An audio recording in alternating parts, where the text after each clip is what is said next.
Welcome, everyone. We'll give everyone just a moment to get on the audio and to fully log in. Thank you so much for being here. We're really excited to have everyone. The numbers are still crawling up, not crawling, they're skyrocketing. So I'm going to give everyone just a few more moments to get on, get connected to audio, dial in, settle in, do all those things, and then I'll get started I'm going to give it another few seconds because people just keep on coming, which is wonderful. Thank you all so much for being here. Welcome. All right, I'm going to get started with my intro stuff, even as folks continue to join us. Again, welcome. Thank you all so much for being here today. Our webinar today is strategies to provide employee feedback, and our lovely subject matter expert, April Lewis, is here. You can go to the next slide. Great, thank you. So again, welcome. I'm just going to give a little bit of background on our organization. Most of you probably know a lot of this, but for those of you who don't, we just want to give a little background. So we're ACU, which is short for Association of Clinicians for the Underserved. Our organization was started over 25 years ago by alumni of the National Health Service Corps. And while we have changed a bit over the years, our focus really does remain the same: to improve the health of America's underserved populations and support the clinicians serving in those areas. And to that end, the recruitment and retention of a transdisciplinary team is the road to achieving those goals. ACU has several programs, including a vision services program, suicide safer care training program for clinicians and patients, as well as some others. And you can find out all about all of these things that ACU does on our website, www.clinicians.org. But we're all here today because of the ACU's BIPIC program, the Star Center. Next slide. So the Star Center, which stands for Solutions, Training, and Assistance for Recruitment and Retention, is one of ACU's programs, and it's funded by a national cooperative agreement by the Bureau of Primary Healthcare, or BIPIC. And we're funded similar to health centers and PCAs with 3-year funding cycles, et cetera. And we're one of 21 national training and technical assistance partners that focus on different niche areas relating to the health center program. And our niche area is recruitment and retention of health center staff. The Star Center was started over 8 years ago now, and since that time, we've been producing free resources, training, and technical assistance on all things workforce recruitment and retention. And the website for the Star Center is chcworkforce.org. And part of the reason that we have those as 2 websites is we just want everyone to know that when they're on the chcworkforce.org website, everything is free and available to them as part of that BIPIC funding. Next slide. So now that you have that background on our organization, I want to introduce our illustrious speaker.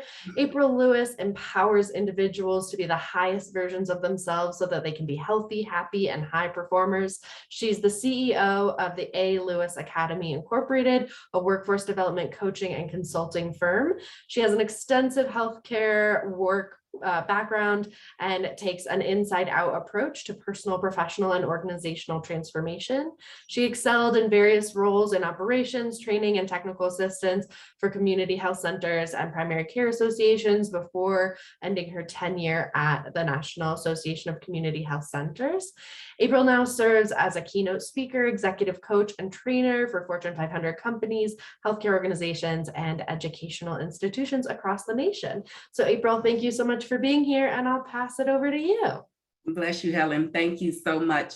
And good afternoon, everybody. If there's anything with sound or visual, please pop it in the chat and let us know. Again, Helen, to the team, thank you all so much for having me again. You know, I thoroughly enjoy working with you. To everyone that has joined us virtually, thank you so much for making the time out of your busy schedule to be here to talk about providing feedback to your employees.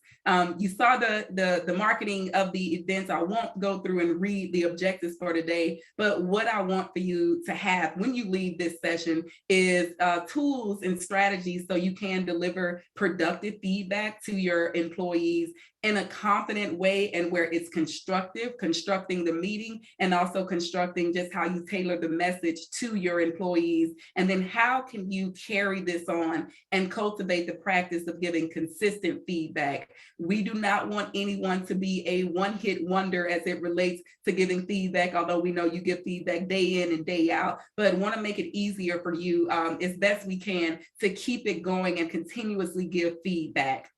So with that, before we get into the content of the day, I want us to have a mindful moment. I want you to have a mindful moment. It's what, 1 o'clock, depending on where you are in the world, possibly what, 11, if you're on the West Coast and so forth and so on. At the least, I want you to take a deep breath and just come into this present moment, because I'm sure you've been in meetings, on calls, dealing with patients, putting out fires all day long. So I just invite you to come into this moment and give yourself this 1 hour block to be present. Help keep your stress down by not trying to multitask if you can, and closing the door, getting some water, and just being here and gathering this information so you can use it moving forward. And then I also want you to think about feedback that you have received. I want you to think about an experience where you had really, really good feedback and not so good feedback. I want you to think about what was the best and the worst experience you had in receiving feedback. It can be from a supervisor that you have now or in the past, or from a friend or anybody else. But I want you to bring that experience top of mind to where you know that you will never forget that moment when someone was giving you feedback on something that you did or did not do.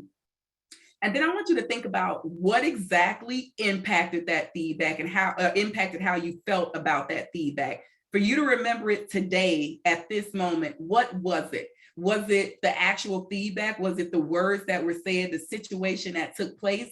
Or was it how it was said? Did the person not use the best words or the most uplifting and encouraging words? Did they speak down to you? Was it an accusatory conversation? Or was it simply who delivered feedback?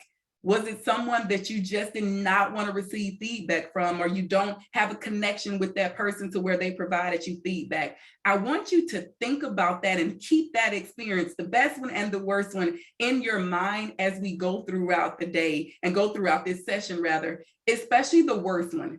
Oftentimes we look at a horrible situation and just leave it there as a horrible situation. We talk about it, we revisit it, but we can also use that horrible situation as fuel to create a better situation from someone else. If you were in a situation, in a conversation with someone and you received feedback that was less than favorable, how can you take from that and not do it to your employee and coach those that you manage how to do it better for their staff as well? When you think about feedback, what is it? In its very general term, what is feedback?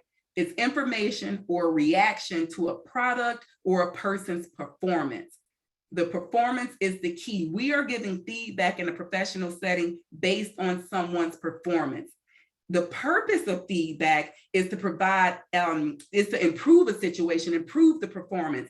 It is not just to talk about it. It is not to pass blame or point fingers. When you are giving feedback to your employees, it is for the intent of improving a product, something that they produce, or how they performed. It's not about the personality. Feedback is very constructive. Feedback can be used in both positive and negative situations. It's not always doom and gloom when you're providing feedback. It is when you need to react to something that was created, done, or not done. So keep that in mind. Feedback is your response with the intent to improve it. It's not to focus or speak to someone's personality. If you've been in a session that I've done before, you may have heard me say, when I look at personality, the workplace, there are two leading stressors. The leading stressor that I've gathered in research is communication. Separate of that, it is the work style and the personality of the people that we work with. Some people work fast, they're detail oriented, some are visionary, some are very analytical, logical, move in quick. And then you have others that are the exact opposite. They like to gather all the data. They want to connect and talk to everyone and get a feel for the team before they make a decision. Those are work styles. And then you have different personalities.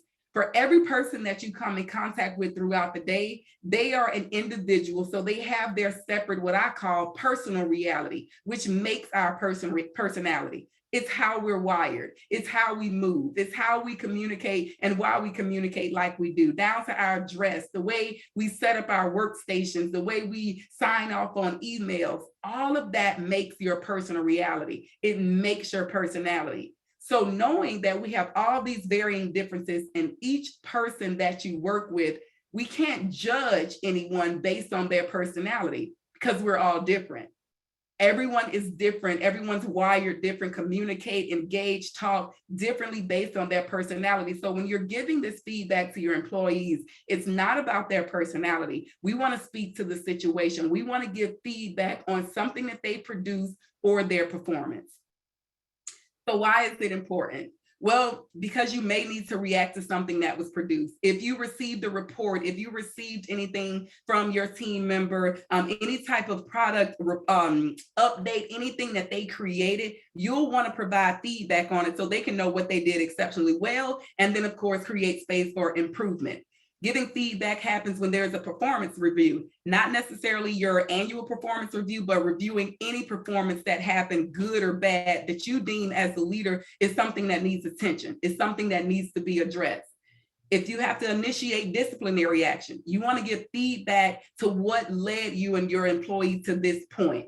If you are giving disciplinary action, it's likely, not always, that there have been conversations before, but these are situations to where you want to be mindful of giving feedback and knowing that the timing is critical if you are giving disciplinary action.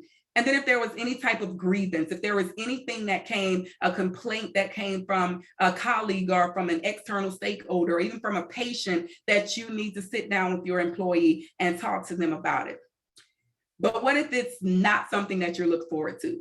What if it's a sensitive topic? What if you are nervous to address this situation because of the severity or the sensitivity of it? What if it's something that when you think about talking about it, you cringe or you feel anxiety within yourself, or immediately your stress level goes to the roof because you wish you did not have to discuss it? Or you just don't know how to move forward and have the conversation. You know something needs to be said. You want to say something because you are a manager or a leader and you want to inform your staff so they can improve the behavior, but you just don't know how to address the situation. And then there are times when you are personally, emotionally impacted by it. If there was something said or done or not said or done that had an impact on you, it doesn't negate the fact that you would feel it and have an experience and then have to still move forward and give feedback. Or you don't want to overpraise staff. There is definitely a need for continuous praise and recognition when it comes to your employees, but being mindful that if you have the same person that's always high performing and you overpraise them, do you open up the doors to where they, I don't want to say slack, they fall back to any level of mediocrity? Being mindful of giving praise and giving it in a state of balance. And we all have unconscious biases. We all feel a certain type of way about certain people, about certain groups, about communities. There's unconscious bias, and then there are stereotypes, but there are feelings and beliefs that we have within ourselves that directly impact how we engage and communicate with another person. The key is to be mindful of those unconscious bias. I know the Star Center has a lot of resources on recognizing your unconscious bias. You can go to the Harvard Implicit Review Test and just fill out the form and take the questionnaire and see what unconscious biases live within you so you can be mindful of them as you're talking to other people. And then lastly, what if you just don't want to do it? In life, especially as being an adult, there are times when you just do not want to have a conversation. You're not looking forward to it because of the topic, because of what you have going on, whatever the case may be. The thing is, if you don't address the situation, it may repeat itself. There may be disruption internally. If there's something, I like to call it where you need to stop the bleeding. If there's something that's happening and it's a repeat behavior and it's causing issues across your organization, across your teams, across your employees, then you want to stop the bleeding. You want to get to the root cause of the situation so you can do a course correction and move past it. So if you don't address it, even if you may not look forward to it, hopefully after this session you will, because you'll be more equipped to have those conversations. But if you don't address it, it may continuously repeat itself and disrupt the organization. You may forget to recognize good behavior. It is easy to go throughout the day, hustling and bustling and moving, and forget to stop and say thank you, and forget to stop and recognize a staff person that went above and beyond. It's easy to just forget. It's not that you don't want to offer praise and recognition, but you can easily forget about it with everything that's happening. So maybe creating a reminder once a week, send out thank you emails or notes or post-its, however you choose to show appreciation for your staff. We don't want to forget recognizing good behavior, because what we reinforce is repeated. So if you reinforce good behavior will be repeated. So create systems to remind yourself to give that praise and recognition. You also want to stop the rumor mill from taking over. People are going to talk. It is what we do best. And in the absence of concrete information, people will create a narrative based on their own experience, based on their personal beliefs, based on whatever story that they want to tell, and that turns into the rumor mill. So when there's a need to address something that happened with your employee, get to it and get to it as timely as possible, so it doesn't disseminate across the team or the organization in a disruptive manner. And then you also don't want to ignore a conversation that needs to be had, because it can produce a toxic or unsafe work environment. Unsafe as far as psychological safety, physical safety, we're going to talk about a little bit later. But if it's not addressed, this opens up the door for things to come into your team and your organization that could potentially be stopped sooner rather than later. And then lastly, in the absence of giving this good feedback, this constructive feedback to your employee, you miss the opportunity of letting them grow and develop. You giving constructive feedback is an opportunity to coach them. The feedback is for the intent of improving their performance, improving what they're producing. So you, in that moment in time, are mentoring them to the next level. Even if then it's uncomfortable or it's a really intense situation, looking at it from the bigger picture, you addressing it in a safe, compassionate way will help them be a better professional, and a lot of times help them be a better person. And that's a part of leadership. Leadership is definitely about being a visionary, but it's also about people developing your people. So the goal is to give productive feedback, which means it has to produce a desired result. If you call your employee in to have a conversation to address something that happened, what is it that you want to produce? And that is the strategies that we're going to get into. But first, a little bit more about me. Helen did a phenomenal job of reading my bio, but I do have a 10+ year healthcare background. I'm very familiar and in love with FQHCs. I worked at a health center, worked at the state level at an IPA, and as Helen said, I ended over at NAC. I am a United States Army veteran. I do want to thank any veterans, any soldiers, military personnel, and family members that's on this call. Thank you all for your service. I'm currently serving as the interim COO of a FQHC, executive coach, neuro-linguistic programming, which we'll get into that a little bit, which is a way of better understanding how we communicate within ourselves and other people. I am a certified DISC facilitator. That is the discovery assessment that's often used in corporations to better understand people's personalities as it relates to how they work, so you create a more inclusive work environment. My education background is mass communications and human services, and I love tacos. And I just think everyone should love tacos. And if ever you want to invite me to your organization for a taco day, I am happy to share my address with you and my contact information. So this is a little bit about me. I share that because I truly have a strong interest and passion for healthy communication. In the absence of healthy communication, words can be said that can leave lasting effects that may negatively impact someone potentially for the rest of their lives, or completely change the way they view your organization. So I appreciate communication. I honor communication, and I'm grateful that the Star Center and ACU opted to give this to have this session, especially right now, because there are conversations that need to be had in response to some of the global crisis that we're dealing with. Communities are being impacted across the world, and you have your team members coming in with these issues, and they may impact how they perform. So to have that constructive conversation with them is absolutely critical. So I want to share a quick story with you. about 10 days of silence. A few years ago, I was in the woods in Jessup, Georgia. I don't know if any of you are familiar with that small town in Georgia. And I was in silence for 10 days. And I know that may be insanely hard to believe because I am a communicator and I am a speaker, but I did go, and day 0 is when you go get set up, you put your phone away, no devices, no books, no journals. It is absolutely nothing to read. And in these 10 days, I went to learn a meditative practice that helps you be mindful of what you feel before you respond. And it took 10 days to understand it. It takes a lifetime, I think, to really adopt it every day. But the intent of going in silence was to be very, very focused on your thoughts, on your mind, on your mood, on your emotions, so you can recognize any type of sensation that you felt before you respond.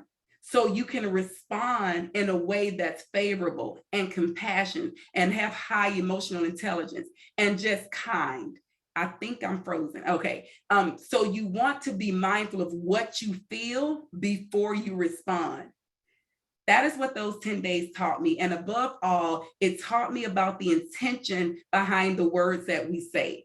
The intent of your feedback is more important than anything else with the conversation. The purpose of you sitting down with your employees to talk about a very specific situation and what you want to have produced from that is of the most importance. It's not to check a box and say you just had a 101 or, oh, we dealt with it, or it's resolved. It's resolved. You want the intention, you want the purpose of it to drive the conversation. I had a professor in college to share this with us, and I cannot let it go even after all these years. Proper preparation prevents poor performance.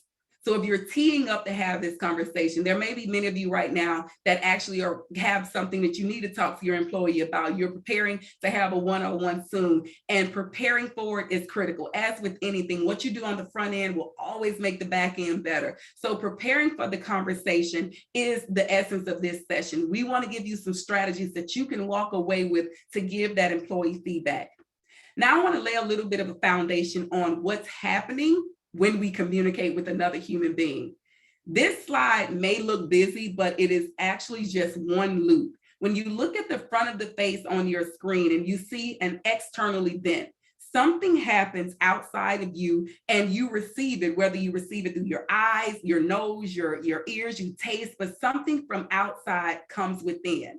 And then once this external event happened, it could be an intense conversation during a meeting. Someone could have told you no for something that you needed. The staff member could have been disrespectful in front of other team members, but something happened and you take it in. And as you take in this external event, you and every other human being inside of you are your meta programs. It is basically how you think about life. It's your values, your beliefs, and your memories. These are the things that most people don't know, but they are the driving force behind who you are. You act like you act because of what you believe, because of your values, because of experiences that you've had in life. So that, and meta means above, beyond. So it's like, like Facebook said meta because that's their way of saying we are the social media platform. But in life, your meta programming is what makes up you. If you think about how you eat your food, if you think about what food you eat, if you think about communities that you may gravitate to over others, it is because of your beliefs, your values, and your memories.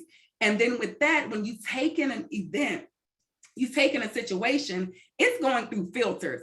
You delete something, you take it all in, maybe forget or just pass it off because you're not interested. You can distort the information. It's like someone can say something to you and they completely hear it differently because it's been distorted, or you can generalize it and not make it very situation specific. How we process information through deletion, distortion, and generalization happens because of the meta program and because of just who we are. And then from there, you have an internal presentation. You create a story about it. If you're in the middle of a conversation and you're talking to your employee, they are processing what you're saying and going through all of these filters. And their mindset of the employee will determine how they receive the information. Are they taking it as constructive criticism, or are they getting offended based on what they believe and based on what they feel? And then from that is when you have a physiological response, which is your behavior, which is when you're talking to your employee, depending on any unconscious bias that you haven't made yourself aware of, it can determine how you speak to someone, the tone that you use, any judgments that you may be carrying with them. So this represents what's happening inside of us as we are talking to someone and as that person is receiving information. So communication is not easy. Communication is not a simple thing that you do just by talking. Talking is just the output of it. It's getting the words out. It's the vehicle to get a message across, but that's not communicating. Communicating is when you're mindful of what's going on inside of you, the words that you're opting to use, being mindful of how the other person is going to receive it, and then what will come thereafter. So it is truly a loop of communication. I share that with you as you move forward and as you're constructing your thoughts to talk to your employees. Think about what you're thinking about and why you're thinking it. Even the thoughts that you're having in this very moment, where are they coming from? One of the things I often say on social media is mind your mind. Being mindful of what's happening inside your mind, being mindful of what you're saying, and if you got offended, why? What was really happening? If you're asking a question, why are you framing it as such? All of that is communication. It's starting with you and it's going out to another person. And then it's not just the words. The words are the smallest piece of communication. I do believe in Moravian's 738-55 model of communication, that the impact of communication is based on your words, your tone, and your body language, with your words being 7% of it, your tone 38%, and your body language 55%. Which means that people are responsive to how you are sitting or standing or moving your hands. You see, I talk with my hands a lot of people do, but the body language is what people are paying attention to, and it's supporting the small percentage of words that's coming out of your mouth. So even as you think of Professor Gerald's quote, proper preparation prevents poor performance, and you're going in to have a meeting, whether it's virtually or in person, be mindful of how you sit, how your facial expressions are. I share the story that I have to be mindful of my face. It doesn't take as much work now as it used to because practice, but being mindful of my face, because my face will tell it all depending on the situation. Or sometimes people can look at me and think that I'm thinking something when I'm like wondering if anyone is gonna like DoorDash me tacos because they heard this webinar, or whatever, right? So you're thinking about something in your head, your face can show it. Or if you are frustrated, if you are angry, it can show on your face. I used to work with a colleague, and when she got nervous, she would break out in hives, and she would just turn red, and from her neck down her chest, on her arms. And her role required her to speak in front of groups often. And once I learned that was just how she was wired, it didn't shock me. When I first saw it, I actually got worried and concerned, thinking that she just wasn't feeling good. But then over time, I saw when she gets nervous, it's just her body's response to nervousness. But depending on the outside, like me, you may get worried or think that the person is going through something. The same happens if someone may have a frown on their face or they look mad. Those are accusatory statements that people can easily say, not with any ill intention, but you just say like, oh, why are you looking mad? Which is telling a person you look mad, and really they're just thinking about something else. They're processing what may have just been said. So looking at this model of communication, know that when you are talking, the words are the smallest piece of it. How you're looking, your body language, your posture, your facial features, your hands, if you're giving the person your undivided attention or you're looking away, multitasking, that plays a bigger effect on it than just the words. And of course, with your tone, we don't ever want to seem as if we're screaming at someone, and then we don't want to talk so soft that no one can hear what we're saying. So tone is critical, making sure that your tone aligns with the setting. So now your 3 S's to feedback success. I want to give you something that you can, if you're getting ready to go into a meeting with 50 minutes of a webinar, how can you easily remember what to do to create a positive experience when you're giving feedback to your employees? The stage, situation, and solution. And we're going to unpack each one. The stage is setting the stage. Think about, even with the picture showing external events, when you go to a performance, they set the stage for you. The curtains are going to be down, but we're setting the stage. How that relates in the workplace is the location. Some of you may be fully in person. You may have some staff that's working remotely, but what is the best place to have this conversation? If it's in the office, and even though people are meeting virtually in the office, is that how you want the setup to be? Or do you feel that your employees should come inside your office, or you go into a conference room? Being mindful of the stage is critical because it's going to set the atmosphere. You want your employee to feel comfortable, and more importantly, you want to be comfortable so you can deliver the message in the intent that you desire. So be mindful in choosing the best location to have the conversation. And then when is the best time to have the conversation? And that's not just the time, finding time on your calendar. Yes, consider the calendar and consider, projects, or, you don't want to, if you cannot have it in the middle of a site visit or an audit, then let's choose not to do that because it's already a high stress environment. But less about the calendar and when is the best time to do this based on the situation, based on the incident, the timing of the incident, and anything that may be happening. So that's where you have to trust your judgment and say, when is the optimal time to give this feedback to the employee? If you just had a situation where there was some internal conflict and two employees, exchange words that were less than favorable, giving them time to cool off before you provide feedback is critical, because again, they have to process what just happened. They have to make it make sense within themselves. They have to balance out their emotions. So coming straight from a heated conversation and then going into giving feedback is not that you don't acknowledge it and talk through it, but maybe the conversation to move you forward doesn't happen right after the event occurred, just to give them a moment to settle down. And then the last way you set the stage is to frame it. You frame the conversation first, building rapport. Now you might be thinking, why would you need to build rapport with an employee that you work with every day? You want to build rapport each time you come in contact with someone. When you hop on a Zoom call or a Teams meeting or meet someone in person, notice that little moment of pleasantries being exchanged, talking about the weather. Oh, I got my coffee. Hi, how are you? All of those are ways that we build rapport. When you're intentional about it, you're building rapport to frame up the conversation. Rapport is saying, in this moment, I see you. I want you to see me. Let's not be nervous or anxious as best we can. Let's just connect like humans in this moment so we can get to what we came here to talk about. Building rapport can be general. It can be talking about the weather. It can be making a comment about something that they have in their office. And it's just to come into the conversation and establish each other's presence at that moment. And then you state the purpose and the intent of the conversation. This is critical. This part right here, this is framing. This is bringing your employee into this moment and letting them clearly see why you are talking to them and what you want to talk to them about, which is the situation that occurred. And when it comes to the situation, state the facts. Say what happened or what did not happen.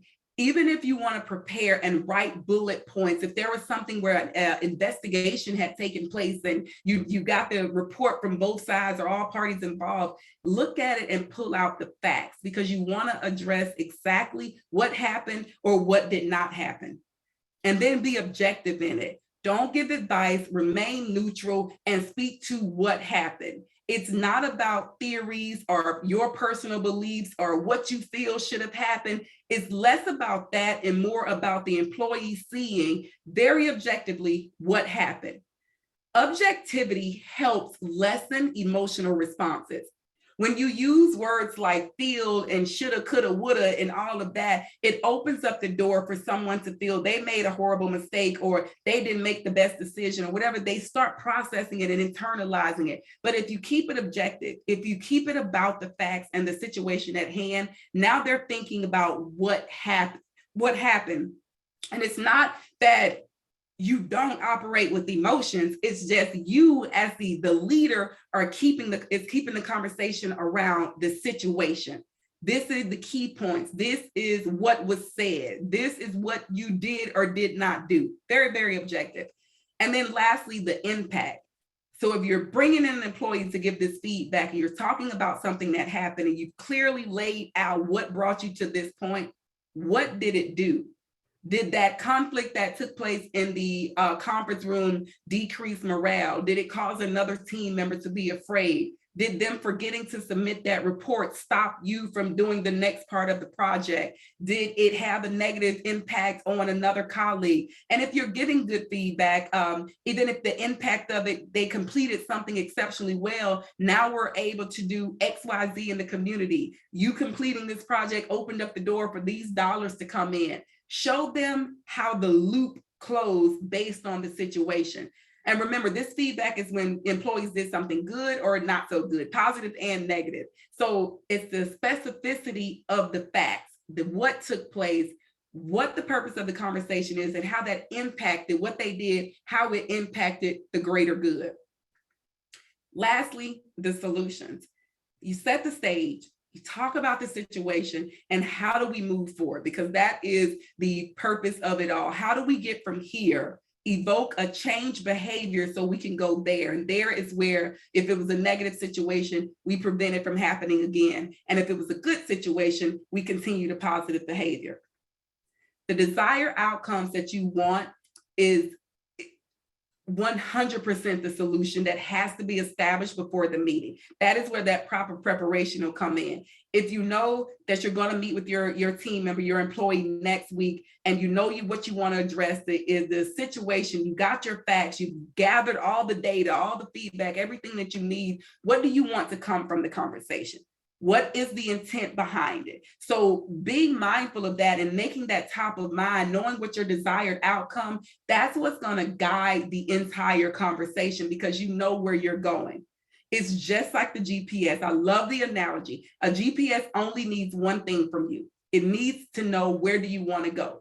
It will take care of the rest. It will direct you. It doesn't need to know the weather, the traffic, anything. Just tell me where we need to go and I will guide you there. It's the same when you're giving feedback. You want to get to the solution. So whatever that solution is them going through training. If an apology needs to be given, if the solution is for them to take time off, if the solution is for them to undergo a training so they can have more compassionate conversations, if they need additional training on being productive so they don't miss doing projects, whatever the case is, just go into the discussion, the conversation, knowing what you want to produce from it.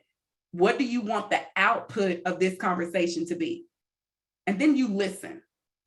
And this isn't always easy. As a leader, most leaders are filled with knowledge. Leaders are readers. Leaders read a lot of books and blogs and articles. And so you're filled with a lot of information. I can relate to it. And listening above all will give you more insight than anything that you could ever say. So you want to create the space to where after you've teed up the conversation, you've spoken to the facts as best you can, remove the emotions out of it, told your employee where you want to take this, what do you want to come, then you sit back and listen. And as you're listening to them, still be mindful of your body language. Be mindful of how you're looking at them. Be mindful of a smile or an absence of a smile on your face. Be mindful of your forehead. Sometimes, my forehead crinkle up. I guess crinkle is the word right here. But you're listening, not with the intent to respond. At this point, you just want to listen to what they have to say. And then you go through it and you're still going to go back to the desired outcome. So the preparation is whatever the action is required, ongoing training, development, whatever is necessary from there. You listen to your employee and give them space and then acknowledge what they said.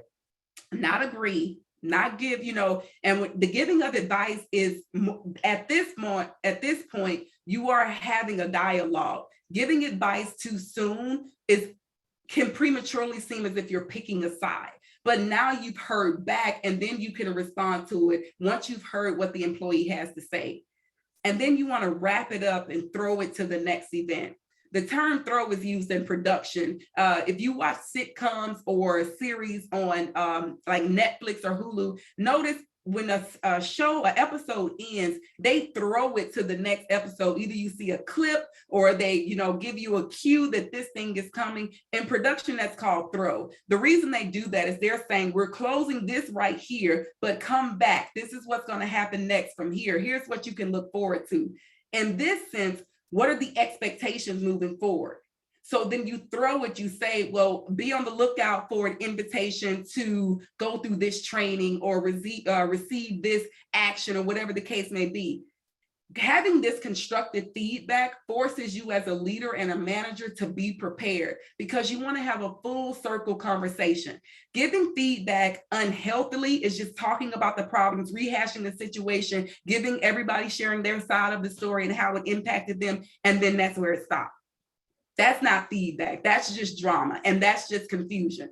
Feedback is where you close the loop to where the employee knows what happened, what led to them having this conversation with you, the role that they played, the role that anyone else played factually, and then what's to come of it after they had an opportunity to share their perspective or their concerns. So wrap it up, throw it to the next information. And if you're giving positive feedback, then how can you ensure that they continue doing good work? So that literally can be as simple as saying, well, keep it up. We look forward to the next report or the next presentation that you do.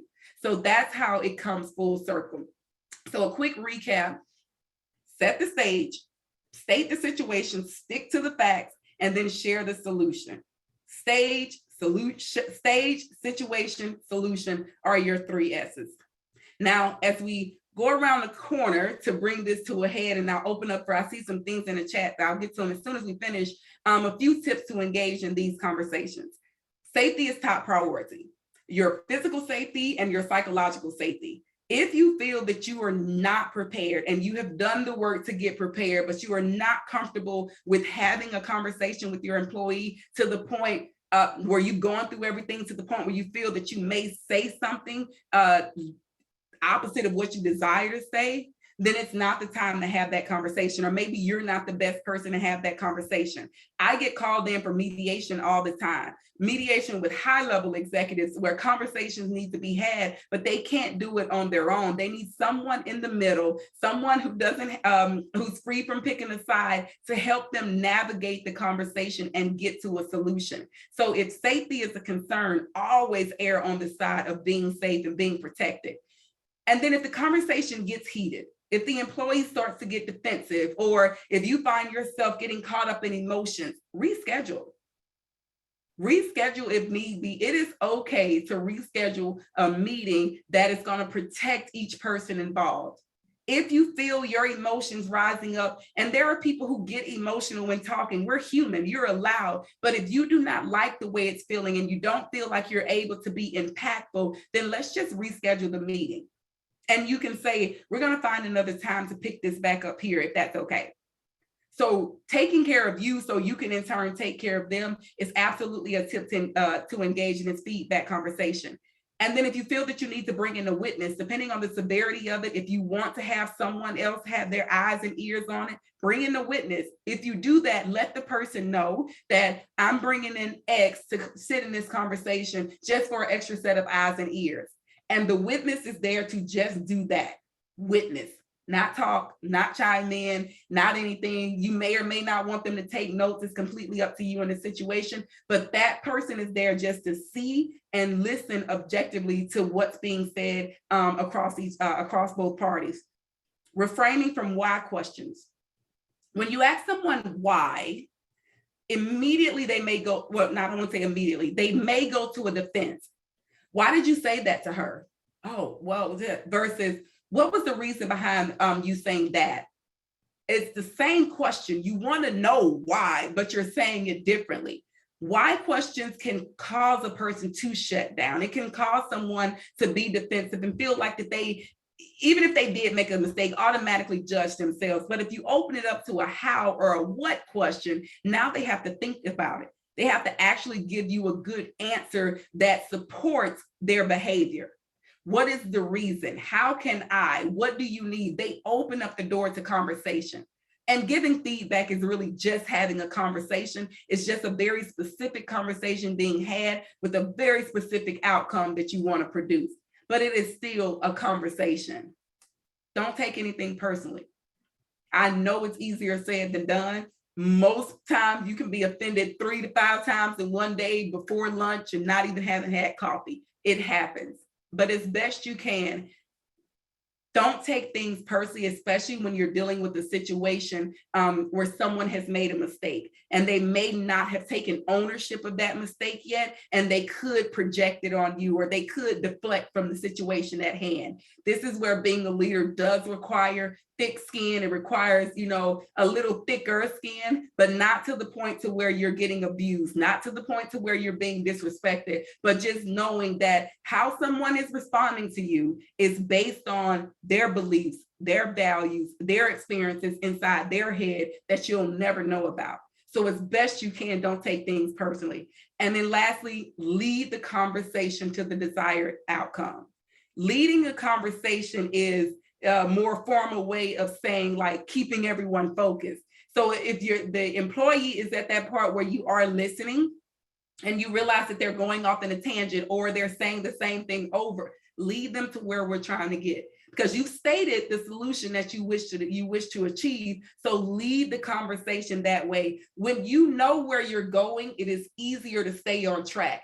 Even if you give the employee time to talk, to release, to vent, whatever you're going to do in that listening piece, remember, at the end of this, I have to clearly say what will come from this conversation. So keeping your focus on where you're going will make leading it a little easier. And as you're going through the conversation, you can I want to pick the right word here.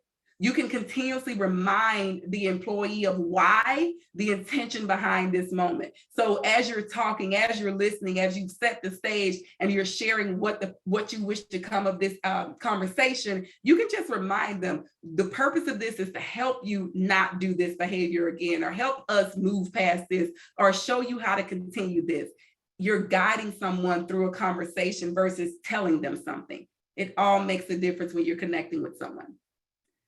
So in closing, having the conversation and giving the feedback for a one-off situation is absolutely necessary. You want to time it correctly. You want to respond to situations that happen in the workplace, but then we also want to make this part of the culture to where you're continuously giving feedback.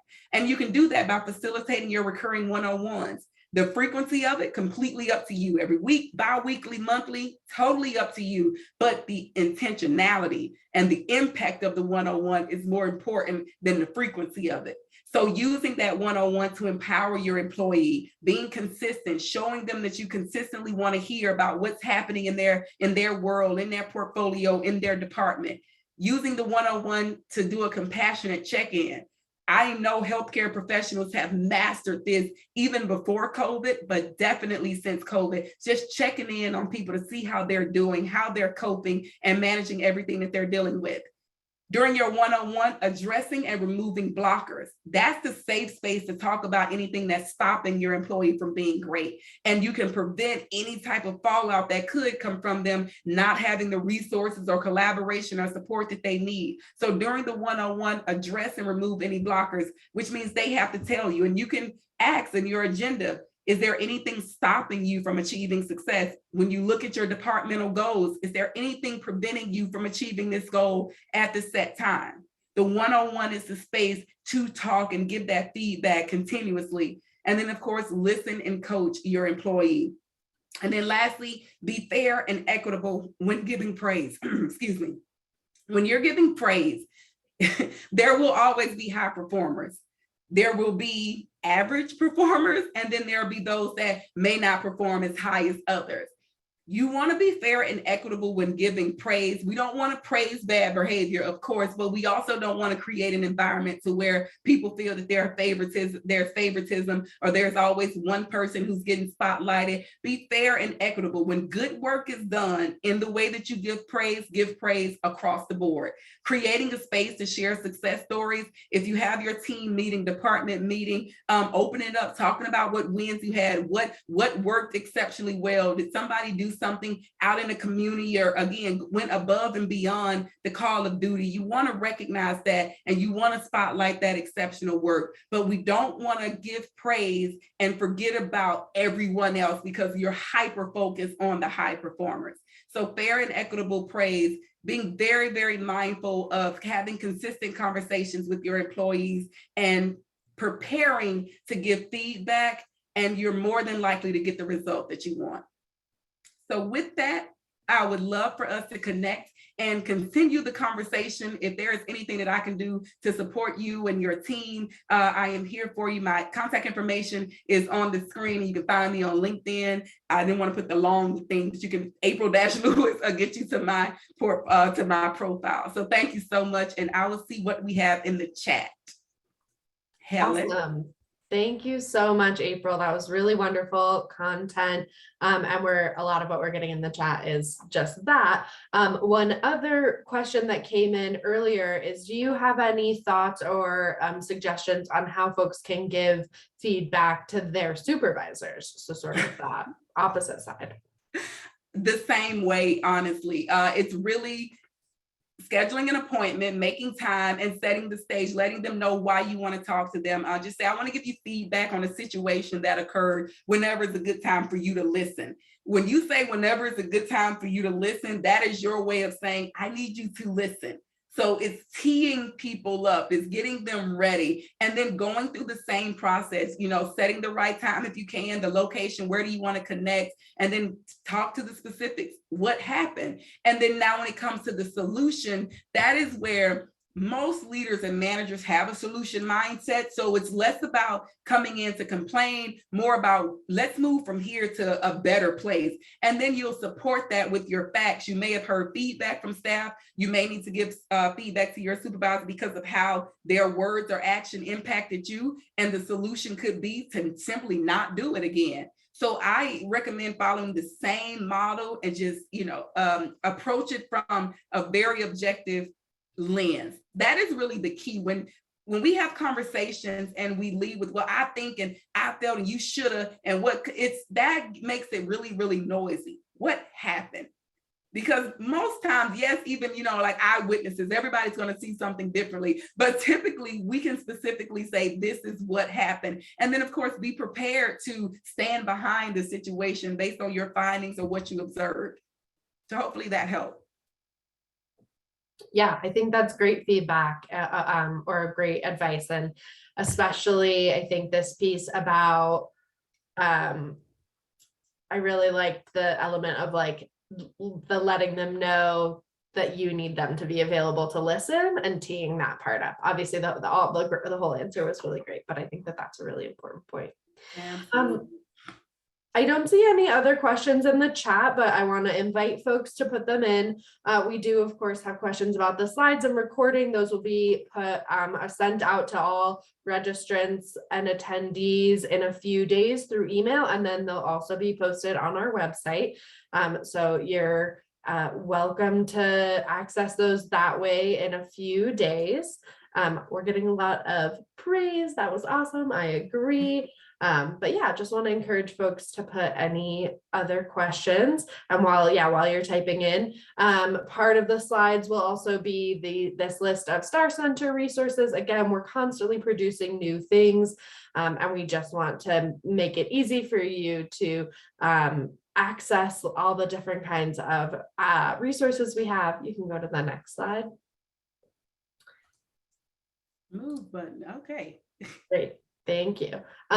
I'll quickly do this slide, and then there is a new question in, but we also have self-paced courses that you can access, and we have a podcast series. We're nearly at the end of the 3rd season of that podcast series, and this season focuses on organizationally supported self-care.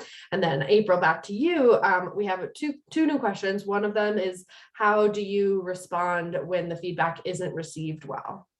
Oh, yes. Well, again, being mindful of the purpose of the conversation, and that takes away, we're not here to continuously talk about it or accuse or to pass blame or to cause you to be hurt. It is for the intent of creating a more positive work environment, which essentially the solution of it is. So when the employee doesn't agree with it,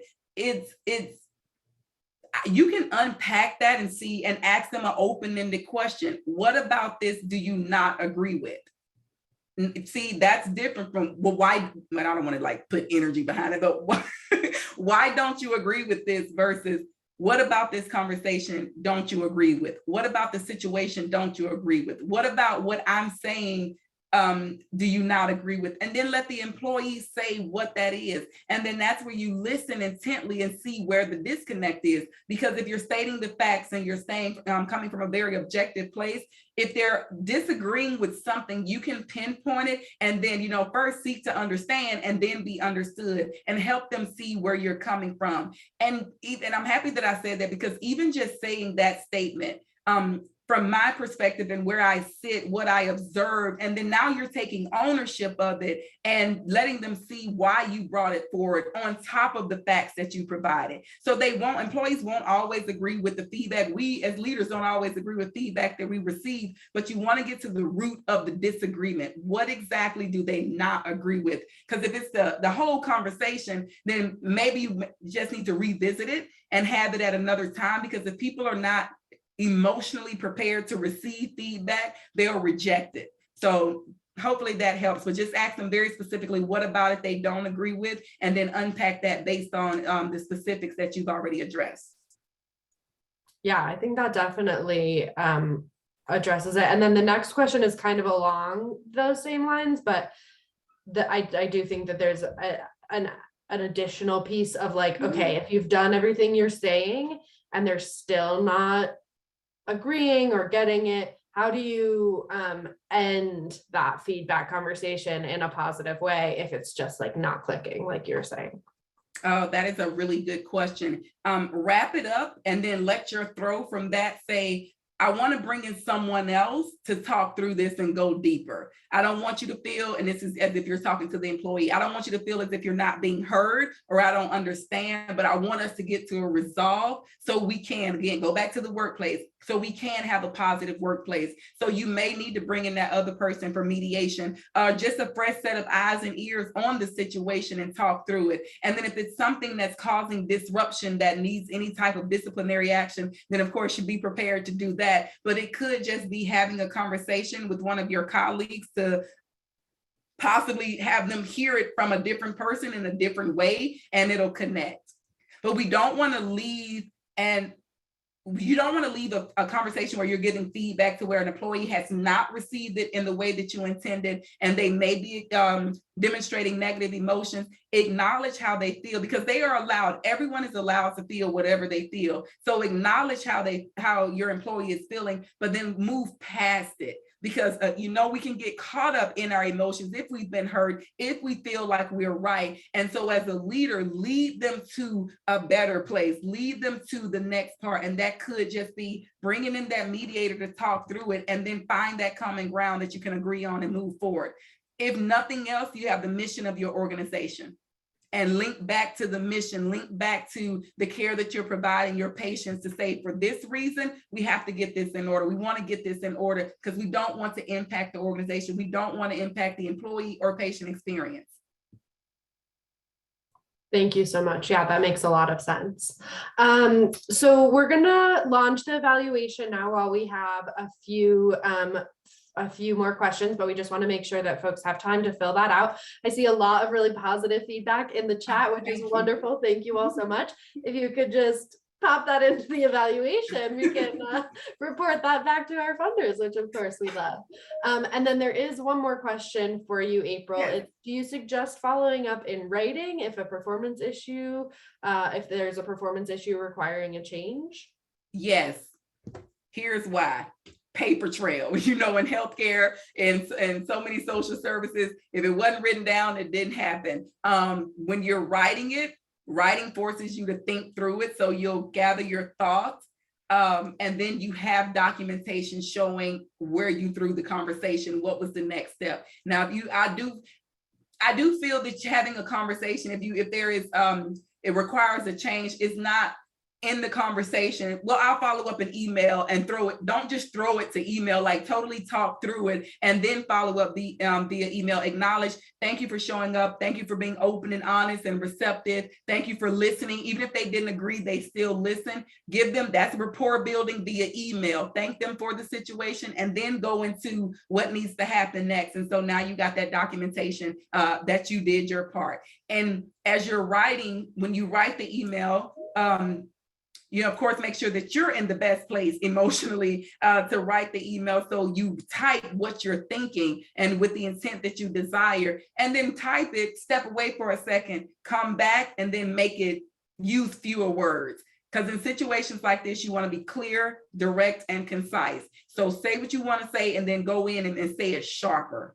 Just a little writing hack. Love that. Yeah, that's awesome. Wonderful. Well, thank you so much. I do have a couple of quick things to share as we finish up. I know we're just past the hour, but if you could go to the next slide, that'd be great while folks are filling in their evaluation. First, we just want to invite everyone to join us in Washington, D.C. for the ACU annual conference. Our title and theme is Resilience and Transformation in Care, and it's July 31st through August 3rd in Washington, D.C. So we'd love to have folks join us. And then if you want to go to the next slide. And you're, of course, always welcome to get in touch with us at ACU and the Star Center. Thank you all so much for being here. Thank you, April, for this incredibly valuable information. And thank you for sharing so much of your wisdom with all of us. I hope everyone has a wonderful rest of their week and a great Memorial Day weekend. Thank you all so much for being here with us. Absolutely. Have a good day, everybody. Bye. Bye.